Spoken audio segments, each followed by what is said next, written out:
Kita sholat subuh berjamaah dilanjutkan dengan kajian rutin hari Ahad tanggal 7 September 2025 bersama guru kita.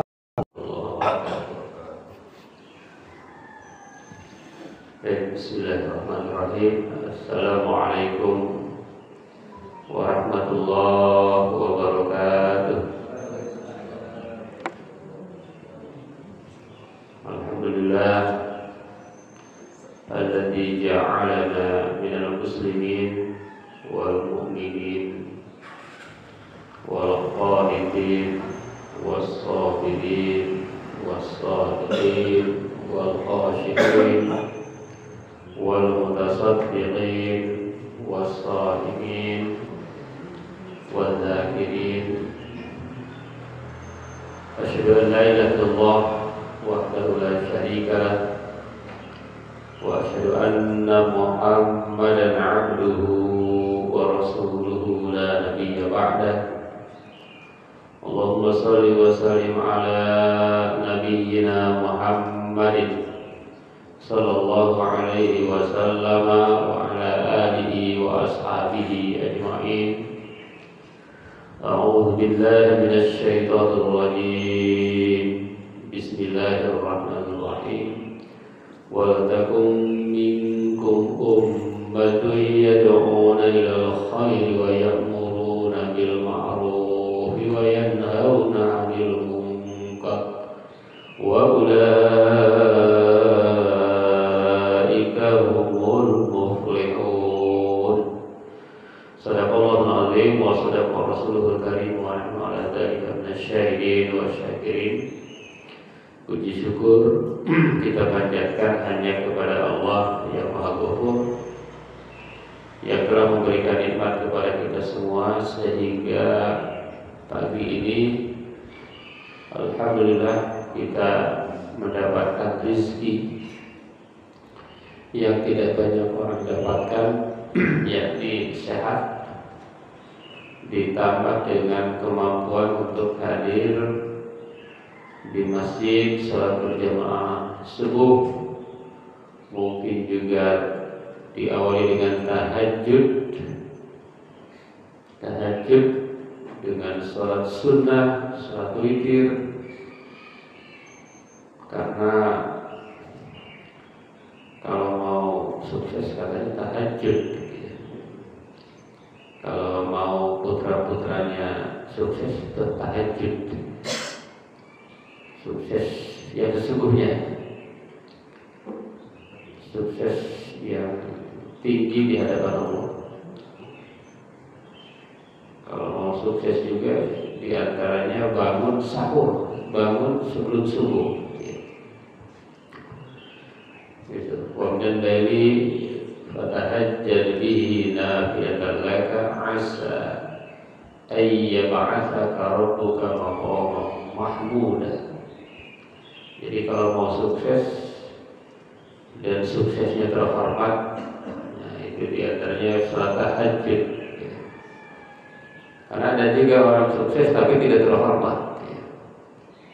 Mungkin jabatannya tinggi tetapi tidak terhormat. Ada ya. Mungkin uangnya banyak tetapi tidak terhormat.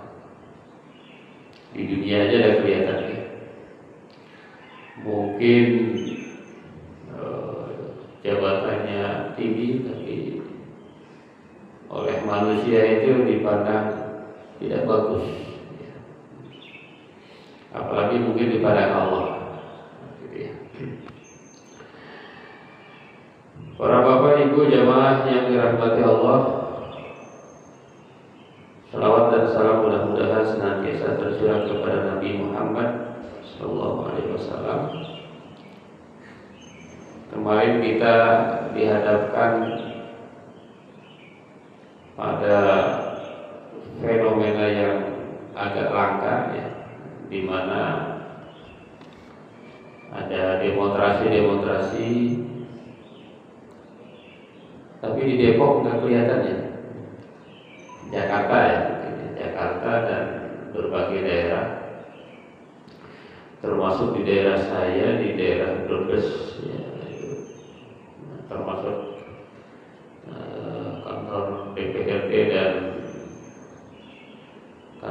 kepolisian kalau nggak salah ya, itu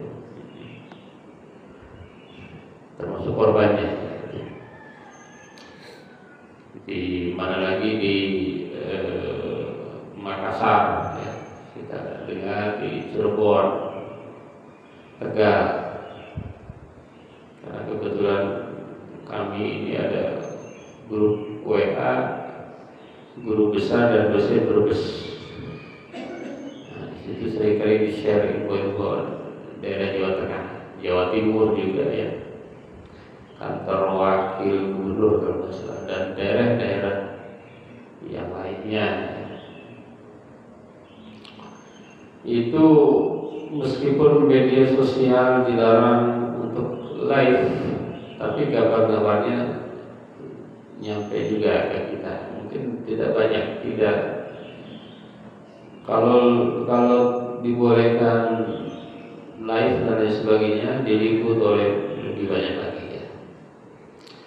Gitu ya. Jadi turun ke jalan, bersuara, ya, menyampaikan aspirasi, menyampaikan pendapat, menyampaikan pandangan. Nah, itu kemarin terjadi ya. Dan di Indonesia itu memang dibolehkan ya, artinya ada aturannya, ada undang-undangnya yang membolehkan untuk melakukan demonstrasi ya. Akan tetapi kadang-kadang ya ada dampak-dampak luar yang tidak diharapkan. Misalnya di DKI itu kerugian berapa, 51 miliar akibat dari kemarin itu kekacauan kemarin ya. Di antara kita ini banyak responnya ya. Ada yang wah ini sudah waktunya kita suara kita didengar. Ada yang melihat waduh ini jadi macet dan sebagainya. Atau wah ini nggak bisa jualan nih, kayak TikToknya tidak bisa, orang jualan jadi nggak bisa beberapa hari itu. Oleh karena itu maka saya beri judul pagi ini, kita ingin membahas aspirasi tanpa kekacauan, refleksi Islam atas gelombang demonstrasi. Lalu bagaimana dengan judul itu? Bagaimana dengan pandangan Islam? Apakah bersuara itu dilarang? Jadi sebaiknya umat Islam itu nggak usah bersuara. Ataukah diam itu adalah emas? Jadi kalau diam itu malah bagus. Ataukah ada jalan tengah yang diajarkan oleh syariat? Oleh karena itu maka Islam sesungguhnya adalah jawaban. Karena Islam adalah agama sempurna. Al-yawma akmaltu lakum dinakum wa asmamtu alaikum ni'mati wa raditu lakumul Islam madina. Islam punya panduan. Apa itu jawabannya? Islam itu tidak menyuruh kita diam. Justru yang demonstrasi itu bagus dalam Islam ini. Islam itu nggak boleh diam, nggak boleh cuek, tidak peduli. Itu Islam. Karena satu-satunya agama di dunia menurut para ahli yang dibuat dari kata kerja itu Islam. Islam itu kerja. Islam itu beramal. Islam bukan mengandalkan keturunan siapa. Kalau cerita keturunan ya semuanya keturunan Nabi Adam, Nabi ya. Tapi Islam lebih mementingkan Anda sudah melakukan apa, Anda sudah berkontribusi seperti apa. Tidak boleh diam. Walaupun Anda keturunan siapa, kalau Anda diam ya tidak dapat pahala. Itu Islam. Islam itu kan kata kerja aslama yuslimu Islam, mendamaikan, menyelamatkan, menyerahkan diri, itu Islam. Salimah, dari kata salimah. Tetapi problemnya adalah meskipun Islam menyuruh untuk melakukan penyampaian aspirasi, tapi Islam tidak boleh atau melarang umatnya untuk tidak berada, itu tidak berada, tidak beretika, tidak berakhlak. Jadi aspirasi itu bagus, ya. Bahkan kalau kita lihat sejarahnya, Rasulullah itu ya memang termasuk sering gitu ya, demonstrasi waktu itu ya. Ketika umat menyembah berhala, Rasulullah protes. Itu Rasulullah berubah ketidakbenaran itu dengan segala resikonya. Kalau Rasulullah mau santai-santai, ngapain repot-repot? Gak usah repot-repot, cukup aja jadi pedagang, cukup aja jadi saudagar, udah santai. Tapi karena menyampaikan kebenaran, menyampaikan aspirasi itu adalah bagian dari kewajiban, maka Rasulullah lantang. Kalau dilihat dari karir Rasulullah, itu nikahnya aja mas kawinnya 100 unta merah. 100 unta merah itu, unta merah itu unta termahal. Kalau kita baca Google, unta termahal itu harganya sekitar, kalau itu terbaru sekitar 500 juta kalau saya. Artinya mas kawin Rasulullah berarti 50 miliar. Ya, 50 miliar itu mas kawin ya. Kita lihat sekarang orang-orang kaya itu mas kawinnya ada nggak yang 50 miliar? Orang-orang kaya sekarang, saya lihat agak sulit teman. Kalau pestanya iya, tapi kalau mas kawin sulit ya. Artinya Rasulullah itu kaya raya, kaya sekali. Kalau saya bilang kalau Rasulullah tidak kaya ya tidak mungkin sehebat itu dalam berdakwah. Karena Rasulullah kaya, bahkan dalam catatannya Rasulullah itu hartanya 1.217 kilogram emas.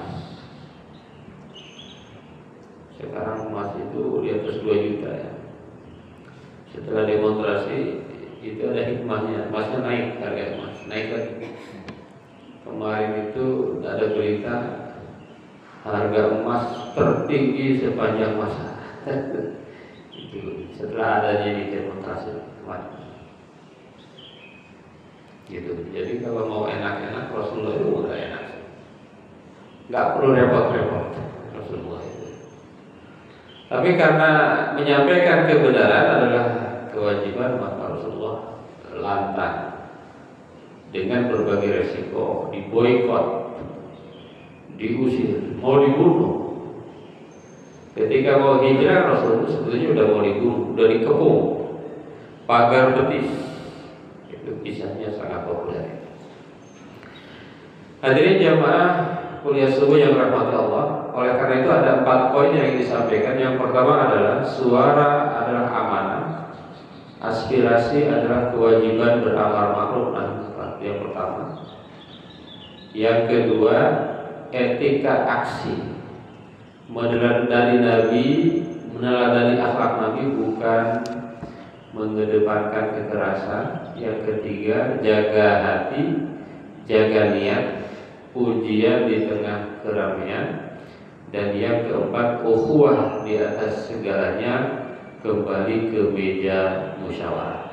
Di 4 poin aja yang disampaikan sampai insya Allah sebelum waktu syuruk, dan nanti mudah-mudahan bisa ada beberapa pertanyaan. Yang pertama adalah suara adalah amanah, aspirasi adalah kewajiban beramar ma'ruf nahi munkar. Jadi kita ini menyampaikan pendapat itu bukan hanya hak. Ini hak kita sebagai warga untuk menyampaikan, bukan. Ini adalah kewajiban. Kita bersuara itu adalah kewajiban. Kita bukan umat yang individualis, yang hanya mementingkan diri dan keluarga kita. Kita dilahirkan untuk manusia, dan salah satu cirinya adalah peduli terhadap kebaikan dan hilangnya keburukan. Itu kewajiban kita. Jadi orang yang hebat itu ya orang yang peduli. Orang yang hebat itu orang anfa'uhu linnas, memberi manfaat kepada manusia yang lain. Dan aspirasi itu hakikatnya adalah amar ma'ruf nahi munkar. Jadi jangan dimaknai biasa aja. Jadi seorang yang kemarin berdemonstrasi dengan baik, tentunya itu harus targetnya adalah amar ma'ruf nahi munkar. Kenapa harus disampaikan protes? Karena kita melihat mungkin pemimpin kita kadang-kadang belum ma'ruf. Ada yang kurang ma'ruf. Kadang-kadang menurut kita ini pemimpin kita ini ada yang leceh. Apakah mungkin? Mungkin. Karena manusia, ya kan? Karena manusia mungkin tidak ada pemimpin yang sempurna. Di dunia ini tidak ada yang sempurna selain rokok. Jadi nggak bisa. Maka kalau ada orang yang mati-matian membela misalnya pemimpin atau siapapun, salah dibela, benar dibela, ini nggak benar. Ini nggak benar. Di dalam Islam itu kalau benar tidak boleh kita coki, tapi kalau salah kewajiban kita untuk mengingatkan. Maka ada aspirasi itu, ya. Gitu ya. Presiden kemarin alhamdulillah katanya insya Allah mendengarkan seluruh aspirasi kita. Cuma mungkin dalam eksekusinya ada strategi, mungkin ya. Wallahu a'lam bishawab. Karena strategi itu kan sesuatu yang unik, ya, tidak bisa dibaca orang lain. Mudah-mudahan demikian. Maka Allah Subhanahu wa taala bahkan menyampaikan dalam satu ayat yang tadi dibacakan, wa takum minkum ummatun yad'una ilal khair wa ya'muruna bil ma'ruf wa yanhauna 'anil munkar wa ulaika humul muflihun. Dan jadikanlah di antara kalian itu ada satu umat yang kerjanya menyeru kepada kebaikan, yang pekerjaannya memerintahkan yang ma'ruf dan mencegah yang munkar, dan mereka itulah orang-orang yang muflih, orang-orang yang beruntung. Jadi ini memang harus ada. Kalau bahasa di kita oposisi, ya. Cuma kalau oposisi terkesannya itu ya, terkesannya semua salah itu ya. Kalau yang ini umat yang harus ada ini sebetulnya bukan oposisi dalam konteks ini, ya. Oposisi dalam arti kalau benar dukung, kalau salah ingatkan. Ini ayatnya ya, surat Ali Imran ayat 104. Menurut para ahli tafsir, ayat ini min ahammi ayatil Qur'anil Karim allati tudhih mas'uliyatul ummah al-islamiyah wa dawraha fil mujtama. Ayat ini adalah ayat yang paling penting di antara ayat-ayat Al-Quran yang menjelaskan tanggung jawab umat Islam. Ini umat Islam ini harus bertanggung jawab ini. Selain sholat, zakat, puasa, haji, ini ada tanggung jawab untuk memperbaiki, tanggung jawab memberikan solusi. Kata para ahli tafsir ada 3 poin. Yang pertama adalah takwinu jama'atan wil khair. Umat Islam itu harus punya atau membentuk kelompok yang memang tugasnya menyeru kepada kebaikan. Jadi di antara kita ini harusnya kita bertanggung jawab nih. Kalau di lingkungan kita ya generasi ini yang muda-muda ini kelihatan nggak ada ini yang arahnya ini ya penyeru kebaikan. Ini kita harus ciptakan kader-kader kita. Jadi di masjid itu bagus nih, ya pengurus remaja yang dilibatkan, ya itu bagus tuh. Kalau tidak pernah sempat pesantren, mungkin boleh juga di sini dijadikan ada kursus-kursus baca kitab, gitu ya. Kursus-kursus pelatihan manajemen dan sebagainya. Yang kedua, al-amru bil ma'ruf wa nahyi 'anil munkar. Ini tugas kelompok ini adalah menyuruh kepada yang baik dan menyuruh kepada melarang kepada yang munkar. Apa itu kebaikan itu? Yang dimaksud ma'ruf itu apa? Ma'ruf adalah huwa husnul fi syar'i wal aqli. Hal-hal yang bagus menurut syarat dan akal. Misalnya sholat, puasa, akhlak terbudi, jujur, membantu orang yang membutuhkan, dan mencegah kepada yang munkar, hal-hal yang dilarang oleh syarat, maksiat, kezaliman, dan sebagainya. Dan yang ketiga, ayat ini menurut para ahli tafsir ada pahala yang luar biasa, yaitu pahala keberuntungan bagi mereka yang kelompok ini, yaitu apa? Al-muflihun, orang-orang yang beruntung.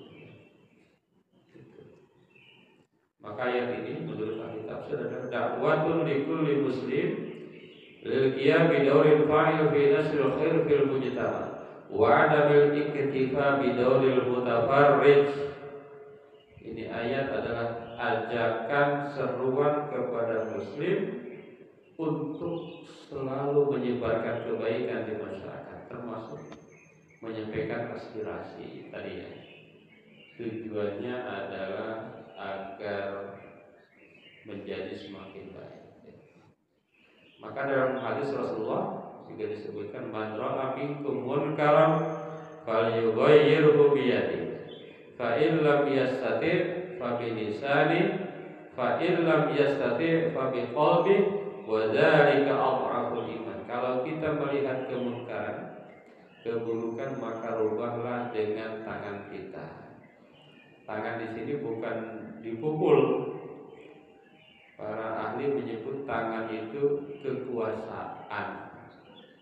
Kalau kita anggota DPR lebih besar peluangnya untuk amar ma'ruf ini. Kalau kita pejabat lebih besar. Kalau tidak punya jabatan, kalau tidak punya kekuatan finansial yang bisa mempengaruhi, fabilisan ini termasuk yang kemarin. Yang demonstrasi ini kalau dilakukan dengan benar, ini fabilisan. Kalau dengan lisan tidak mampu, misalnya kita nggak sempat, nggak mampu, takut, kalau hadir ada takut kena dan lain sebagainya. Minimal fabi qalbi, dengan hati kita, dengan doa kita, dengan tidak setuju adanya kemunkaran, dengan setuju adanya demonstrasi yang baik gitu ya. Nah ini fabi qalbi wa dzalika adhaful iman, itulah iman yang paling rendah. Jadi Islam itu nggak ada pilihan untuk diam, untuk tidak melakukan reaksi diam. Islam itu, umat Islam itu betul-betul disuruh untuk beraksi. Nah, kebetulan pemimpin kita alhamdulillah banyak rata-rata muslim, karena mayoritas kita Islam. Tapi kadang-kadang bisa lupa, bisa salah paham, salah memahami, salah membaca, hanya mendengar laporan. Nah, inilah kita perlu mengingatkan, tetapi dengan cara-cara terbaik ya. Dengan cara-cara sesuai dengan syariat Islam. Kalau saya melihat banyak tokoh-tokoh itu nggak usah kencang-kencang tapi didengar. Misal tokoh-tokoh yang umat Islam ya, mungkin ngomongnya nggak kencang-kencang tapi didengar. Misalnya siapa? Din Samsudin misalnya. Kalau ngomong di wawancara santai aja, tapi bahasa santai itu menusuk gitu ya. Ada juga model Habib Rizik kencang, bisa model begitu. Yang penting gaya apapun tidak keluar dari syariat Islam. Misalnya membuat kekacauan dan sebagainya ya. Bahkan sekarang itu bukan hanya lisan, dengan tulisan, komen. Yang kemarin ditangkap, nah, misalnya ada apa itu? Saya lihat gara-gara tulisan beliau, ya, tulisannya itu memprovokasi, dianggap sebagai dalang. Jadi bukan dengan suara, dengan tulisan. Baik, yang kedua, tadi yang pertama adalah suara adalah amanah, aspirasi itu hakikat adalah amar ma'ruf. Yang kedua, etika dalam aksi meneladani akhlak Nabi, bukan mengedepankan kekerasan. Meskipun bersuara adalah kewajiban ya. Meskipun dia adalah bukan sekadar hak, tetapi ya harusnya begitu umat Islam. Tetapi cara bersuara itu yang lebih penting. Seringkali dalam bersuara niatnya melenceng, ya melenceng, bukan menuntut keadilan, malah merusak. Akhirnya pesannya kabur.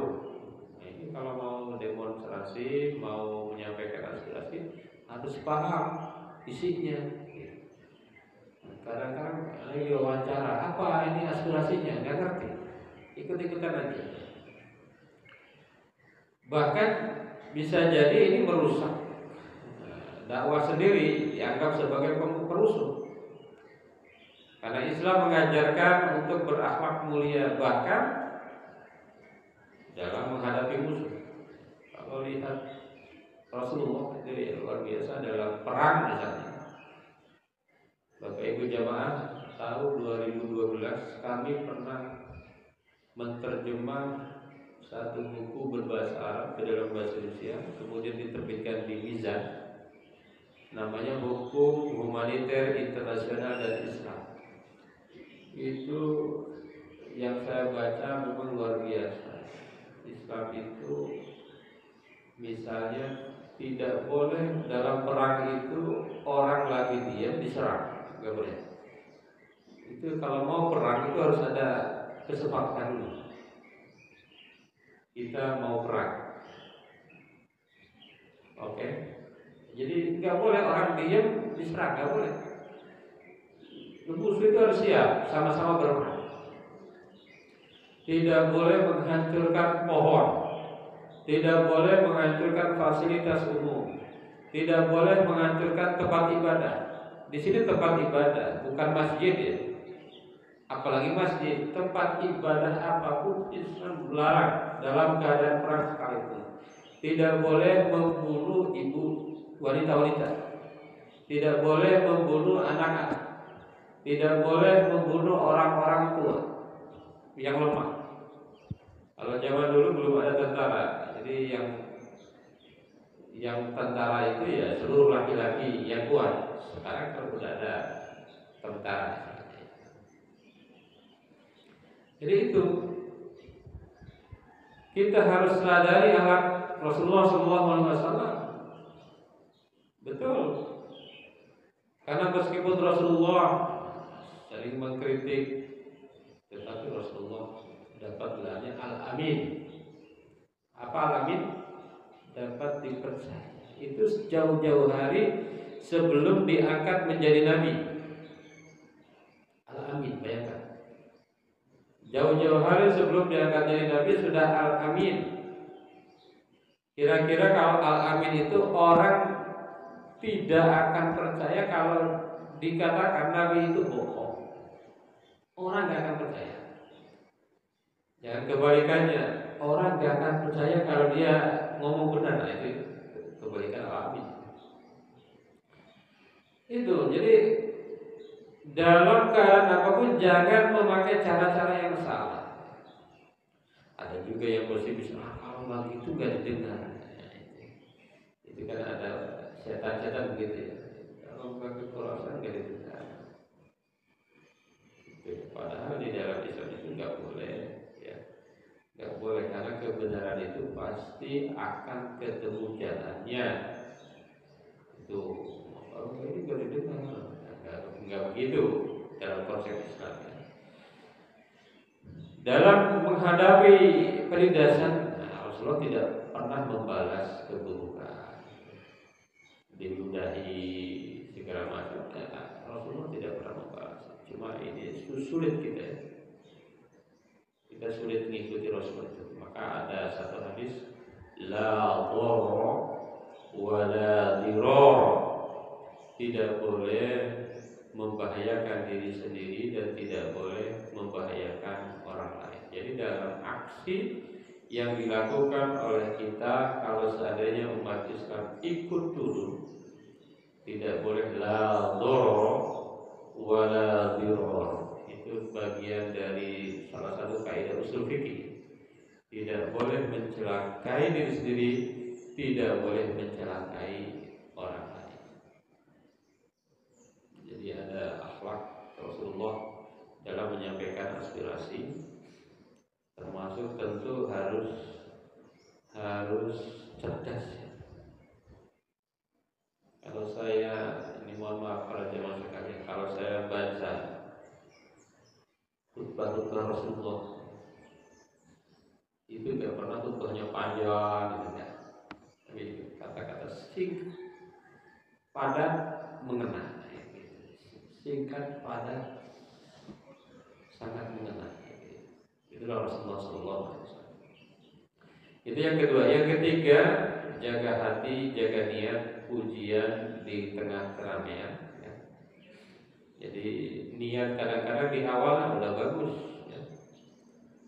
Kadang-kadang di awal ini kita ingin membela kaum yang lemah, ingin mendukung keadilan, ya. Tapi karena udah di jalan, ya kan, di jalan itu kadang-kadang, ini kadang-kadang lupa tujuan awal. Kadang-kadang lupa kalau udah di keramaian, ya kadang-kadang itu diuji apakah kita tetap jaga hati dan jaga niat. Kenapa? Karena segala sesuatu tergantung niat. Jangan-jangan kita demonstrasi itu tidak karena Allah, tetapi karena ego kita. Maka di zaman Rasulullah ada pernah satu sahabat yang berperang di jalan Allah, paling semangat di depan, kemudian mati. Lalu Rasulullah menyampaikan bahwa sahabat itu adalah ahli neraka. Ini populer namanya Kotsman. Kenapa dia ahli neraka? Karena dia niat salah. Satu, dia berperang niatnya bukan karena Allah, tapi karena membela kaumnya. Yang kedua, dia mati itu karena bunuh diri. Jadi ketika badannya terkena pedang musuh, dia merasa kesakitan, kemudian dia tusuk dadanya sendiri, bunuh diri. Jadi niat yang salah itu bisa menghancurkan segalanya. Jadi hati-hati dengan niat. Ada yang menarik mengenai niat, Bapak Ibu jamaah yang berbahagia, dalam kitab Riyadhus Shalihin, Syarah Bahjatun Nadzirin, itu menarik dengan niat. Ini umat Islam itu enak, Bapak Ibu. Kalau umat Islam itu niat baik, itu dari mulai niat dihitung pahala. Misalnya Mas Fauzan nih, Mas tim kameramen. Nah, saya mau niat nih jam 7 mau sholat duha 12. Nah, dari sekarang ya, wah itu udah pahala dari sekarang. Kalau kebaikan ya, saya Sabtu depan saya mau syuting lagi, ya udah niat lagi kebaikan. Jadi dari mulai niat dicatat. Tapi kalau keburukan bagaimana? Oke, kalau kebaikan dari niat dicatat, ketika dia melakukan kebaikan itu minimal 10 kali lipat. 10 kali lipat. Kalau keburukan, nanti mau korupsi. Kalau di sini nggak mungkin korupsi ya. Oh, misalnya ini ya, saya mau korupsi nih di kantor, hanya bisa lah 1 M gitu ya, 1 M biar M. Dari mulai niat, apakah dicatat? Tidak. Gitu. Niat kalau keburukan tidak dicatat. Kemudian di jam 7 tadinya niat korupsi. Kalau dia korupsi, Allah catat keburukan 1. Kalau kebaikan minimal 10. Kalau keburukan 1. Kalau niat pagi mau korupsi jam 7 pada saatnya mau korupsi berubah pikiran. Enggak jadi takut pada Allah. Apa yang dicatat? Pahala. Pahala kebaikan. Masya Allah. Hati-hati dengan niat. Bapak Ibu jamaah sekalian ya. Yang sering saya contohkan itu haji. Sekarang kan 33 tahun di Jawa Tengah. Daftar aja. Menurut saya sih daftar aja haji. Dan dicatat dari mulai daftar itu. Dan dicatat ya. Dari mulai nabung pertama di nabung haji dicatat. Jadi niatlah yang baik-baik, karena niat aja sudah dicatat Allah Subhanahu wa taala. Ini hati-hati juga dengan menyampaikan aspirasi. Kalau niatnya salah itu bisa enggak bernilai. Kalau niatnya bagus, nilainya luar biasa di sisi Allah. Yang terakhir yang disampaikan pada kesempatan ini adalah ukhuwah di atas segalanya, kembali ke meja musyawarah. Ya, ujian terbesar itu kadang-kadang ketika berbeda pendapat itu perpecahan. Di mana-mana ya, di mana-mana. Maka Bapak Ibu jamaah, utamakanlah kalau muslim kita itu jangan sampai ada perpecahan. Kenapa? Karena berbeda pandangan itu sunatullah. Sunatullah. Dalam Quran itu jelas sekali. Gitu ya, jelas sekali bahwa memang umat itu akan berbeda pandangan. Walau sya'allahu maqtatal ladzina min ba'dihi qaum min ba'di ayatiya maqtatal ladzina min ba'di ja'atumul bayyinah walakin ikhtalafu walau sya'allahu maqtatalu walakinna Allah yaf'alu ma yurid. Kalau Allah mau, umat itu tidak akan beda pendapat. Tapi nyatanya perbedaan pendapat itu ada, bahkan ada sampai bertumpah darah.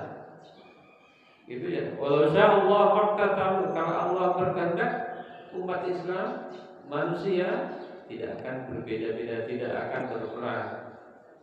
Walakin Allah yaf'alu ma yurid, tapi Allah melakukan apa yang Allah kehendaki. Ya memang Allah ada semacam kehendak kita itu berbeda. Tapi yang terpenting ketika berbeda ya musyawarah ya. Gitu ya, meskipun harus pakai strategi lagi. Jangan sampai yang diajak musyawarah misalnya jadi-jadian ya hati-hati juga. Tapi jangan suudzon juga. Belum apa-apa. Misalnya kemarin ada yang diajak ke DPR mahasiswa UI, katanya bukan orang UI, misalnya begitu. Hanya pakai jaket kuning misalnya. Terus cek lagi, cek dan dicek. Bagaimana caranya agar kita bisa ikut musyawarah? Itu ya, yang musyawarahnya benar-benar ya sebagai perwakilan.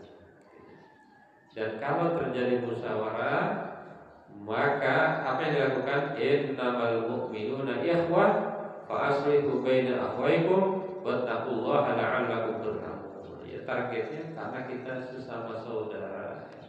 Sesama saudara itu saling meluruskan. Mungkin kemarin DPR ada yang belum lurus, diakui itu oleh ibu ketua ya DPR. Kami akan memperbaiki, ya, gitu. Dipantau terus oleh kita. Ya. Kalau ada niat begitu bagus. Nanti kalau ada melenceng lagi ingatkan lagi. Ya. Karena memang mungkin tidak sesederhana itu yang terjadi di atas. Ada banyak faktor. Ya. Makanya kadang-kadang orang awam itu nggak ngerti. Kita hanya melihat dari luar, belum tentu di dalam itu bisa beda. Ada teman saya itu pernah jadi staf ahli di DPR. Kata beliau gini, yang diberita dengan kenyataan itu beda. Gitu. Yang diberita apa di dalam sana itu nggak begitu, katanya begitu sih. Kalau kata ahli ada yang di balik layar. Makanya umat Islam keren, ada yang ahli politik gitu. Tapi mudah-mudahan mereka ini tidak lupa dengan tugasnya untuk menyampaikan aspirasi. Seperti ada teman kami itu pengamat politik ya, barang sama saya awal-awal diterimanya ya menjadi dosen, Mas Burhan, beliau ini Pak itunya surveyor ya. Mungkin kita melihatnya ini surveinya benar nggak, macam-macam ya. Tapi mudah-mudahan kita, kalau mereka juga keliru, kita tetap ingatkan mereka agar siapapun di antara kita jangan lupa tugas kita ya harus lurus. Ketika mereka yang dapat amanah, kadang-kadang lupa ya kita ingatkan sesuai dengan kemampuan kita. Paling tidak kita doakan mudah-mudahan mereka selalu di jalan yang sesuai dengan ketentuan Allah Subhanahu wa Ta'ala. Para hadirin jemaah yang dirahmati Allah, ini sudah waktu syuruk. Mungkin itu saja yang bisa saya sampaikan, mudah-mudahan ada manfaatnya. Dan jika ada yang ingin disampaikan atau yang ditanyakan, dipersilakan. Terima kasih. Wassalamualaikum warahmatullahi wabarakatuh.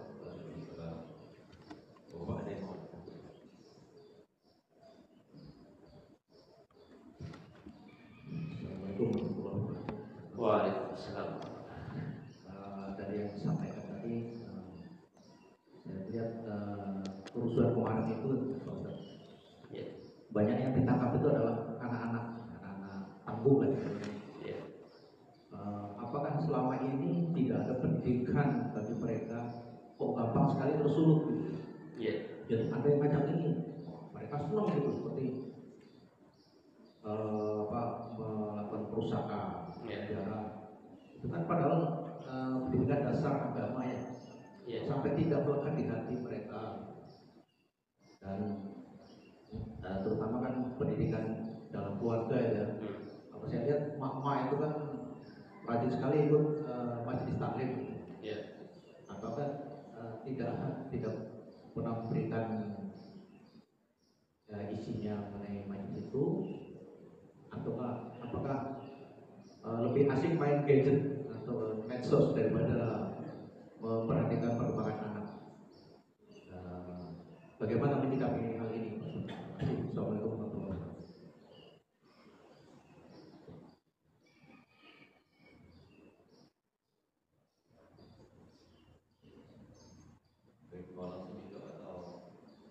Satu aja pertanyaannya. Terima kasih Pak. Ada lagi? Ada lagi Pak? Nah, ibu-ibu mungkin sekalian menanggapi.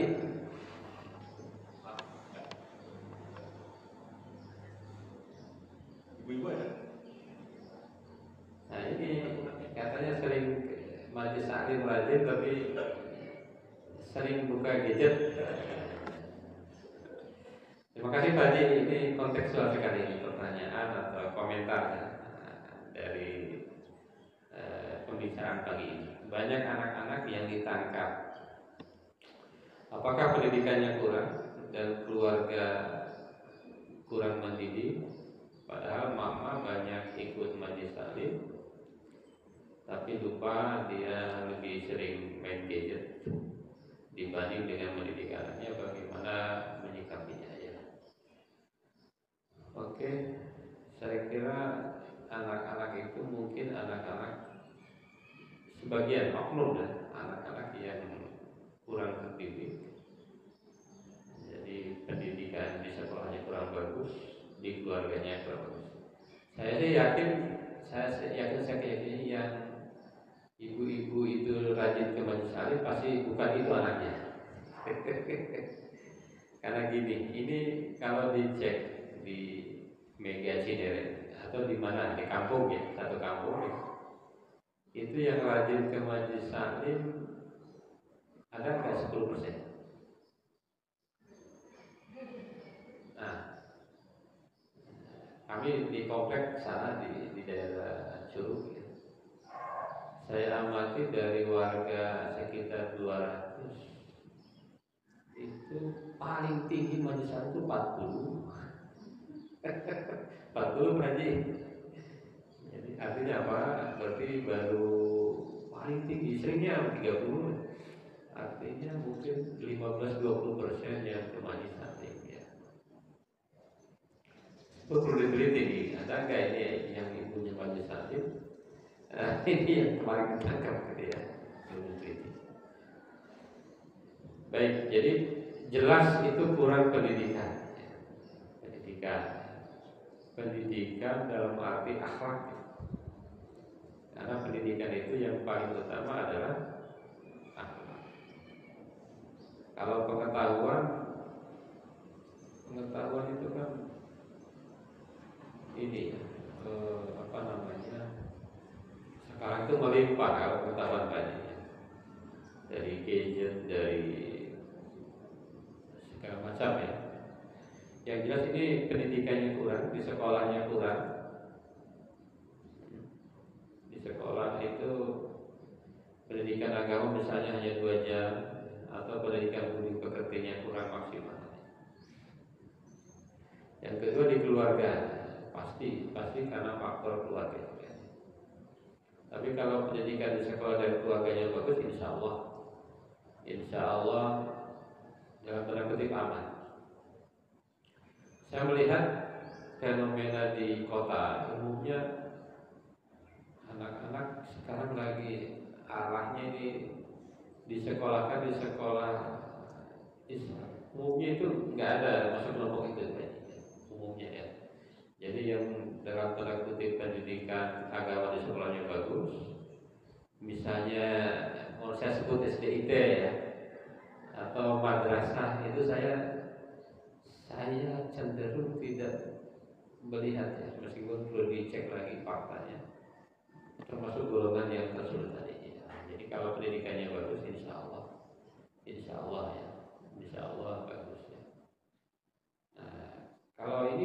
bagaimana menyikapinya? Berarti pendidikannya belum menyeluruh, saya kira. Banyak mungkin sekolah-sekolah yang kualitas pendidikannya perlu ditingkatkan, dan banyak keluarga-keluarga yang kualitas pendidikannya perlu ditingkatkan. Gitu. Jadi kalau pendidikannya bagus, insya Allah ya. Tapi memang hukum alam selalu ada yang bagus dan tidak bagus. Minimal kita mampu meminimalisir, ya. Meminimalisir hal-hal buruk yang diakibatkan oleh pendidikan yang kurang bagus. Insya Allah, yang kalau ke masjid subuh itu, insya Allah keluarganya bagus-bagus. Insya Allah, anak-anaknya bagus-bagus. Cek aja, Ustaz, cek aja nanti ya. Ini ya dari masyarakat kita yang subuh di sini, salah aman, salah. Yang hadir majelis taklim, insyaallah. Kalaupun ada, pasti minimal sangat sedikit ya. Nah, itu penting sekali ya. Kita pendidikan, termasuk pendidikan masyarakat ya. Jadi bukan hanya sekolah, bukan hanya keluarga, lingkungan ini harus dicipta sedemikian rupa. Kalau di lingkungan kita ada nongkrong-nongkrong, minum-minum, ya, mungkin boleh tuh dengan RT-nya, ini yang begini gak benar, kita gimana caranya kita hilangkan. Saya lihat di sini sih nggak ada kayaknya. Saya tadi nyampe sini jam 4:30. Lewat situ nggak ada nongkrong, insya Allah. Sekarang itu bagi ada lagi mas? Ada sedikit titipan ini Ustaz, tanya online. Ya. Ini apa juga terkait dengan kapabilitas para pejabat negara sekarang ya Ustaz, karena sesuai dengan apa yang dicontohkan Nabi, bahwa kapabilitas itu harus sidik, amanah, fatonah dan tabligh. Sedangkan sifat sidik sendiri saat ini tidak diperlihatkan dengan contoh tidak cepat merespon kebaikan dan tidak cepat merespon adanya keburukan. Kemudian dari sisi amanah, banyak pejabat yang tidak menjalankan tupoksinya seperti di penegakan hukum atau enforcement. Bahkan sekarang terjadi anarkis hukum yang lebih besar biayanya dari 51 miliar yang anarkis lokal. Karena anarkis hukum itu global. Kemudian yang ketiga juga tidak patonah, karena banyak yang lulusannya tidak jelas. Bahkan tukang energi tapi lulusannya tidak cukup sesuai dengan kapabilitasnya. Kemudian yang keempat, kemampuan tabligh atau communication skill mereka yang tidak baik, sehingga banyak terjadi flexing dan lain-lain di DPR. Nah, dari keempat-empatnya ini kok sepertinya tidak cukup untuk menjadi seorang yang memegang sebuah negara yang besar. Ini bagaimana prosesnya, Ustaz? Komunikasi tapi gitu ya.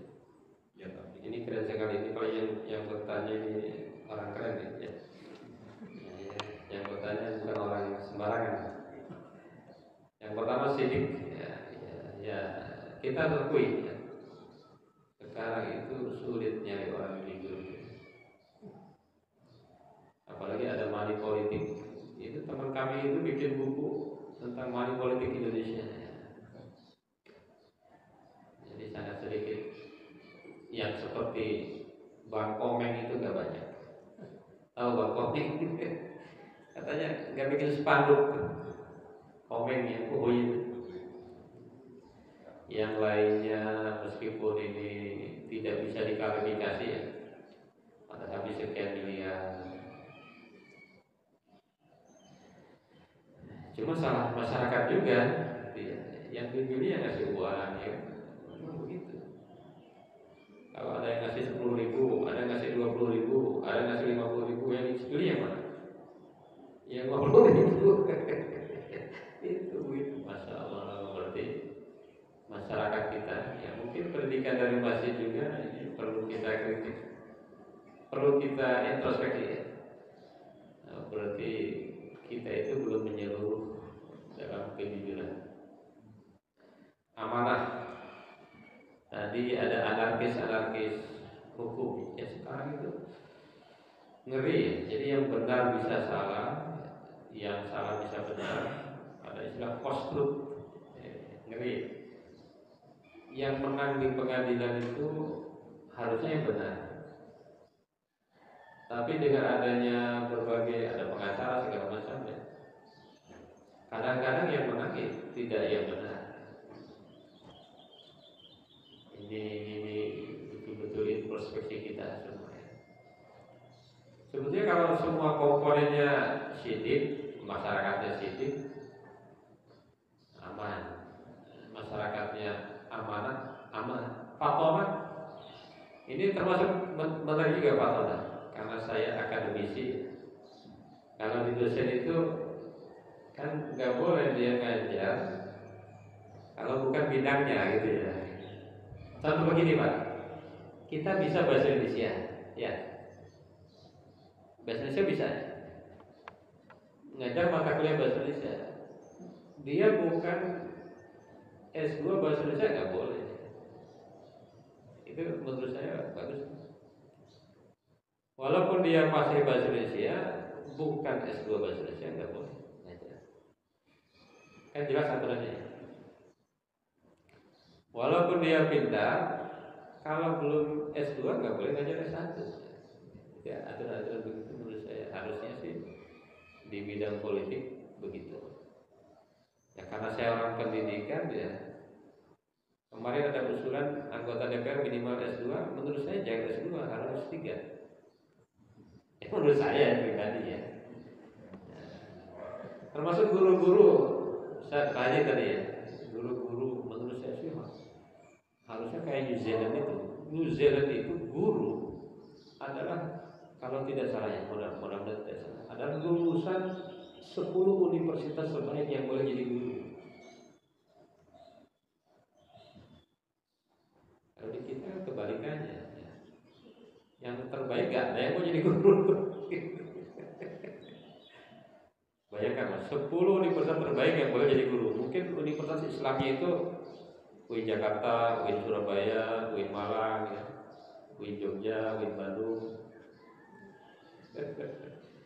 Dan 10 terbaik di kampus itu. Yang komplit-komplit itu yang boleh jadi guru. Kalau di kita ya, yang mungkin perlu koreksi bersama. Kita negara yang sangat besar sudah sekali ya. Makanya di New Zealand itu dianggap pendidikan terbaik di dunia. Mungkin wajar, masuk akal ya. Kalau di kita kan guru gajinya juga kecil sekali. Kalau di sana katanya guru itu sama favoritnya dengan dokter. Berarti kuliahnya pun semahal dokter gitu ya. Kuliah kedokteran kan walaupun mahal rebutan. Uang awalnya ada yang 250, ada yang 300. Itu pun rebutan ya. Yang pinter-pinter lagi yang masuk kan. Nggak ada yang rankingnya terbelakang niat di kedokteran gitu ya. Baik, menurut saya pemimpin itu harusnya yang dokter. Kalau profesor nggak usah kan, profesor mah jabatan dosen ya. Bukan akademiknya jabatan itu. Nggak suka aneh pengen jadi profesor tapi bukan dosen ya, kan bukan jabatan selain dosen. Iya gitu ya. Kalau dosen baru boleh jadi profesor. Kalau bukan dosen kan ada jabatan lain. Ada apa?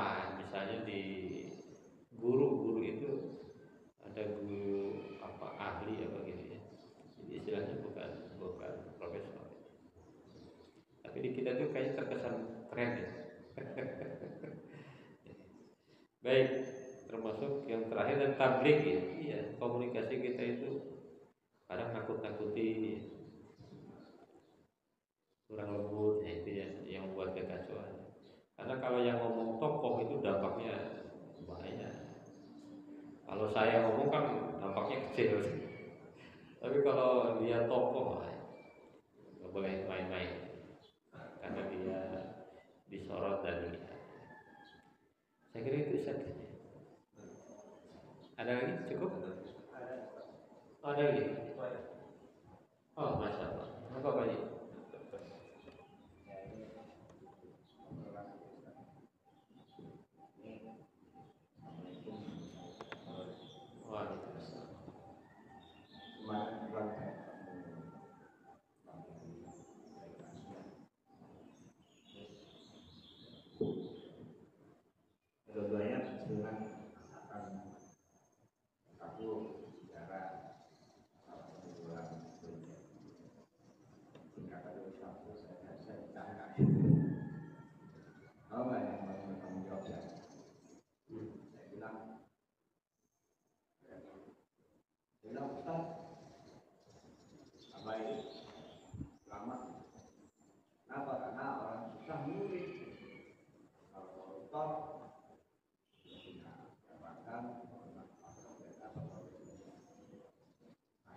Lalu di situ korupsinya paling banyak. Jadi gimana Mas? Kalau saya berpandangan bahwa kita umat muslim dan sesaat umatnya itu bisa. Ini yang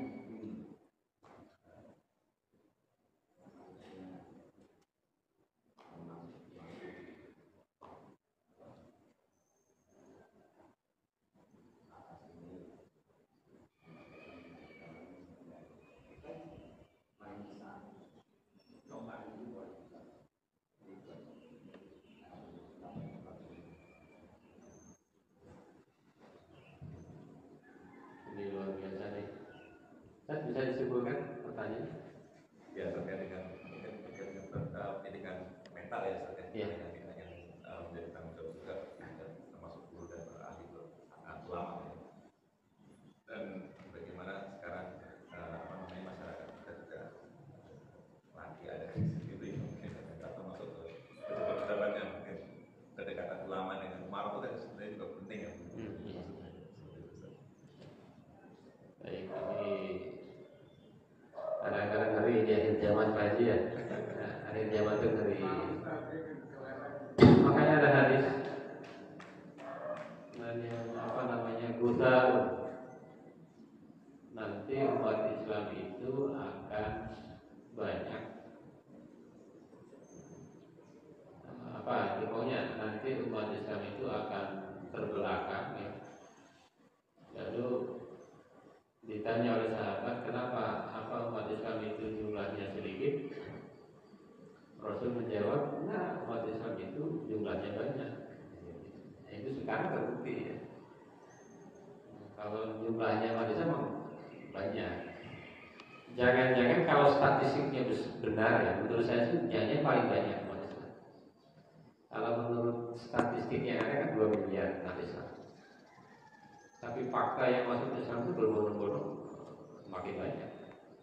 2 miliar dari penduduk bumi 7 miliar. Nah, tapi kata Rasulullah banyak, tapi mereka itu seperti buih. Mereka itu seperti buih diombang-ambing, ya, diadu domba. Ya. Kenapa bisa begitu? Karena mereka itu dua kan. Yang pertama itu apa? Hubbud dunia. Hubbud dunia. Sebetulnya tidak clear itu dengan kata-kata itu. Hubbud dunia. Mau siapapun kalau hubbud dunia benar. Cinta dunia. Yang kedua karahiyatul maut. Benci dengan kematian.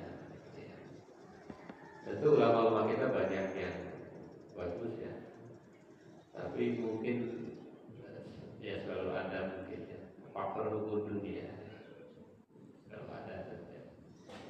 Faktor itu aja sih sebetulnya. Jadi pengetahuan itu memang tidak selalu berbanding lurus dengan akhlak ya, akhlak. Saya kira seluruh komponen tadi. Kalau yang paling bertanggung jawab pimpinan, iya pasti. Kullukum ra'in wa kullukum mas'ulun an ra'iyati. Kalau kita tanggung jawab bukan hanya keluarga, kalau pemimpin lebih luas lagi. Jadi ya, sebetulnya dua aja, hubbud dunya wa karahiyatul maut. Kalau pemimpin itu hubbud dunya, meskipun mungkin siapapun dia, itu masalah. Karena memang dunia itu gak akan kenyang. Nah, jadi manusia itu gak akan kenyang. Udah punya 1 triliun ini 2 triliun, 2 triliun 3 triliun. Nah, kok ngomong begitu? Ya tanya aja. Yang punya 1 triliun itu pasti merasa kurangnya gitu. Jadi, saya kira itu jadi ini cobaan betul bagi ya. Kita harus berusaha merubah itu dengan kemampuan kita ya. Kalau kita di keluarga, dari keluarga. Kalau pengurus masjid ya sekitar masjid. Ya, tidak boleh berpangku tangan. minimal qalb, dengan hati kita, dengan doa kita. Mudah-mudahan mereka-mereka yang dapat amanah selalu Allah bimbing. Terima kasih Pak Haji. Barakallah. Ustaz, saya kira cukup ya. Sudah siang. Terima kasih Bapak Ibu semua sudah hadir dan mudah-mudahan ini menjadi saksi kita. Kita hadir di majelis ilmu itu kan pahalanya insya Allah tinggi di sisi Allah Subhanahu wa Ta'ala. Sekali lagi terima kasih. Mohon maaf. Wassalamualaikum warahmatullahi wabarakatuh.